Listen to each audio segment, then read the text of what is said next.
Let's talk about adaptation today. As everyone knows, there are all different forms of media adaptation, be it comic, be it video game, film, from book. And sometimes it's good, but I guess it seems more or less a lot of the time it's always bad. But usually there's always a varying of a different of opinion. One such adaptation that I guess strikes a lot of controversy and a lot of people talking is when it's based off of work by Alan Moore. Now, I forget exactly how many movie adaptations on Alan Moore's works there actually have been. I'm sure everybody's already very familiar with The League of Extraordinary Gentlemen. Very bad, very terrible, stupid movie. Very stupid movie. I'm not familiar with the comic. I've certainly heard of the comic, but I've never read it. The only other adaptations of Alan Moore's I'm aware of are these. Now, when you talk about adaptation, there's obviously a lot of things to consider. For example, for the longest time, The Lord of the Rings was deemed a book that was unfilmable. Well, in a lot of people's eyes, they were really able to do that. And now, of course, there's the Hobbit movie,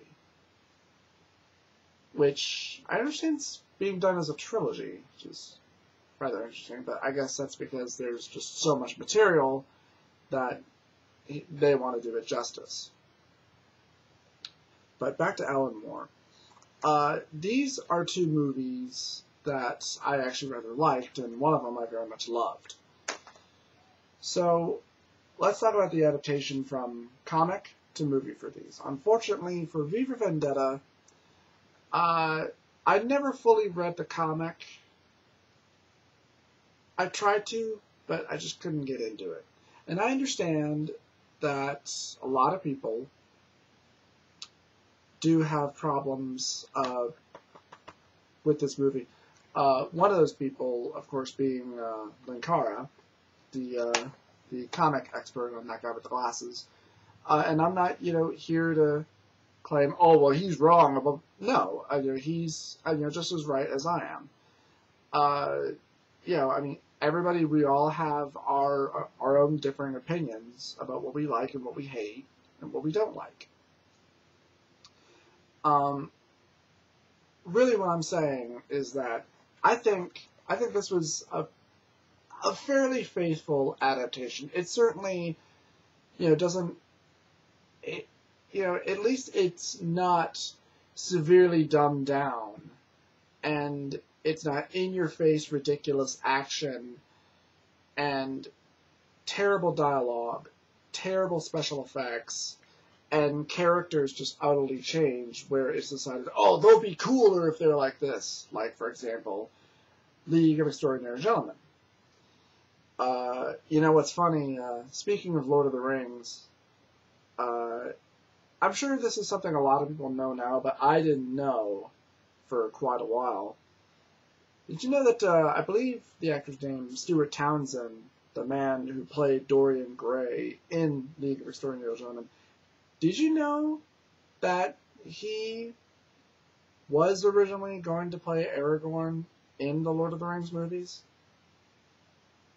Oh, yeah. I'd always hoped I get to nail you again. Didn't think of it literally. You suck! Stuart Townsend, you suck! Everything I see you in, you suck! Granted, I've only seen 2 of his movies, but God, he sucks. Growl. Fuck you, Stuart Townsend.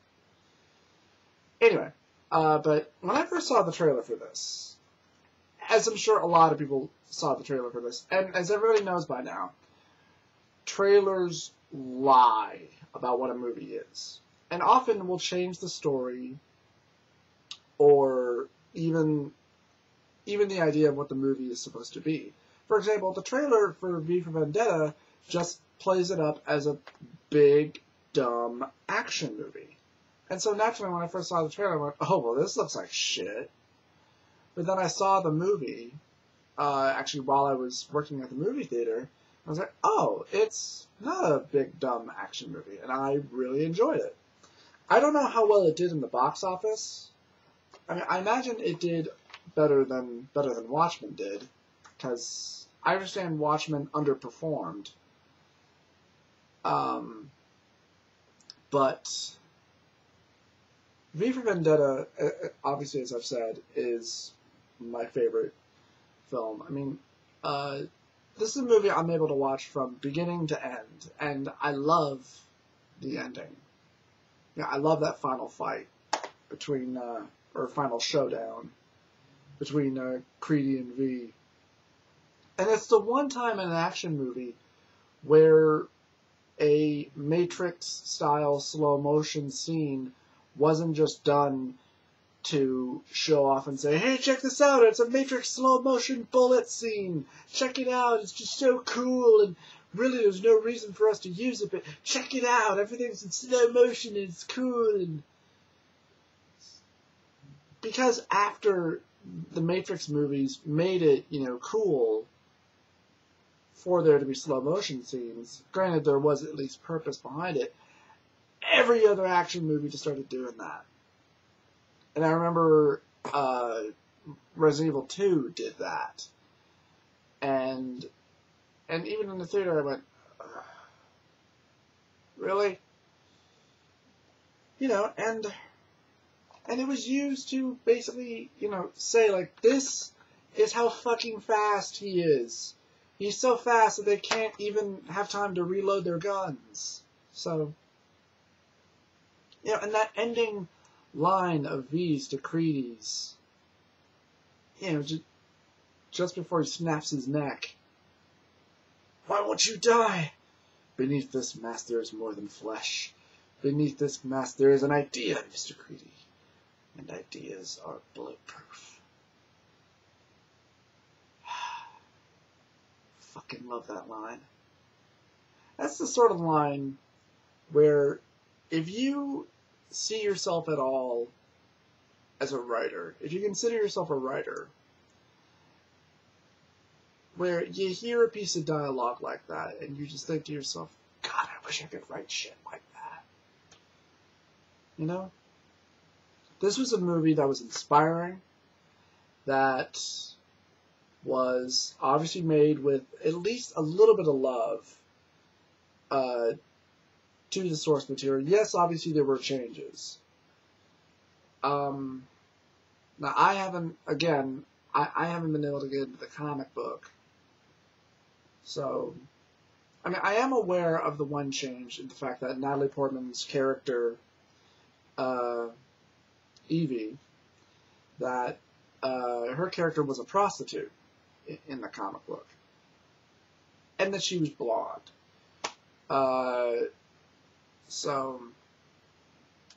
I understand why they changed her character for the film, in that they wanted her, to not just be a pawn of V's, that she would, have her own character, have her own backstory, have her own sort of arc to make.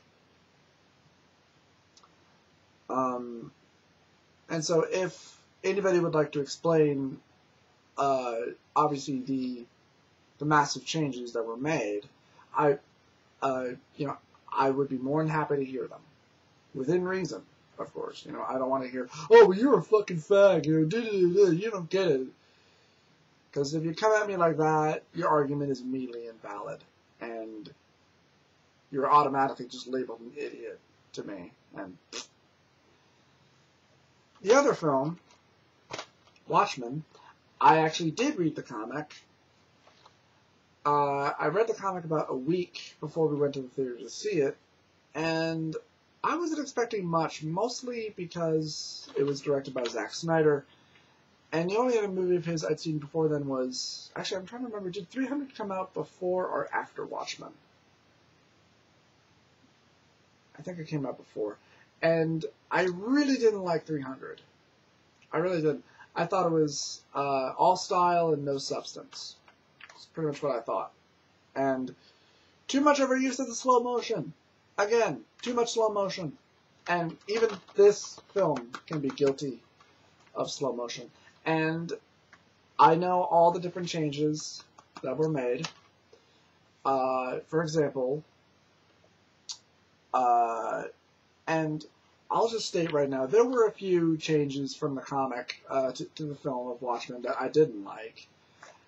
Now, some things I understand were cut for time.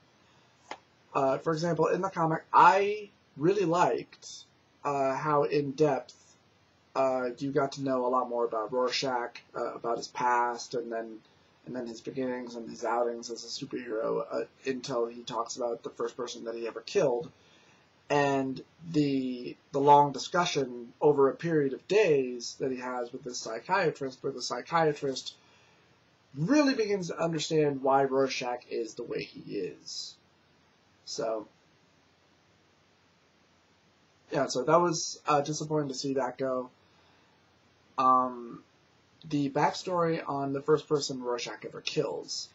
Okay, in the comic book, Rorschach is, he's talking about how he was working on a case where there was a little girl that was kidnapped. Turns out, guy had kidnapped her, he killed her, chopped her up, and then fed the rest of her to his dogs. So the guy comes home, Rorschach has killed his dogs, he chains the guy to a radiator, leaves a hacksaw at the guy's feet, and then sets the place on fire and leaves. In the film, he still kills his dogs, he handcuffs him to the radiator, but instead he takes a butcher's knife to the guy's head and stabs him. I understand why they changed it. I guess because they thought, well, that would have felt a little bit like, too much like Saw, or something like that, but, and I suppose really in retrospect it does make a bit more sense for Rorschach to just snap and just give in to his rage and just cleave the guy. So I guess I understand that too. And then the ending. Now in the comic, I skimmed over this, either because there was no dialogue or there just wasn't, anything written for it. So if somebody would like to explain the giant squid that lands on New York, I understand that it's meant to be aliens, that Earth was attacked by aliens, and that's why the Cold War ends, because it's deemed that, oh, there's a new and greater threat out there, it's aliens. I actually kind of prefer in the movie version how it's all blamed, spoiler, how it's all blamed, well, yeah, I already pretty much explained the spoiler for the comic book, but, but I actually kind of prefer the explanation that they give in the film, wherein the blame is placed on Dr. Manhattan, that it's his technology that's used to destroy these different spots all around the world, be it in parts of Russia and USA, and then it's blamed on him, and then again the Cold War ends, and because there's a new and greater threat, and it's Dr. Manhattan. I understand and kind of prefer that, but I can understand why people would be upset about it. I would just like a greater explanation about the giant squid. So they figure out that there are just random squid aliens that are just falling through space, and one of them just lands on Earth. Can somebody explain that a little bit?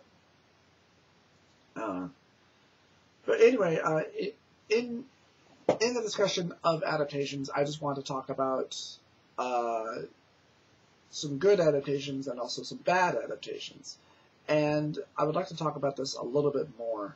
So I just thought I would start with one of the more, I think, at least one of the more popular and controversial ones, which is Alan Moore. And I'll be talking a little bit more about this. So see you for part 2.